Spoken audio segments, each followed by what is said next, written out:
मेपलको रुख फुलिरहेको छ।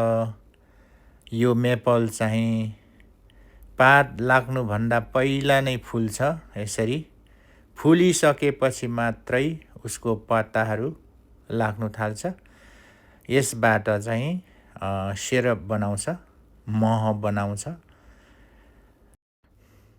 पलाएपछि अलिकति सेतो सेतो हुन्छ त्यसको पत्ता। त्यसपछि कालो कालो हुँदै जान्छ। अनि कालो भइसकेपछि हरियो हुन्छ। हरियो पछि पहेँलो हुन्छ। पहेँलो भएपछि चाहिँ रातो हुन्छ। रातो भएपछि अन्तिममा झरेर सकिन्छ यसको पत्ताहरू। साह्रो यसको रङ फेर्ने गर्छ यसले।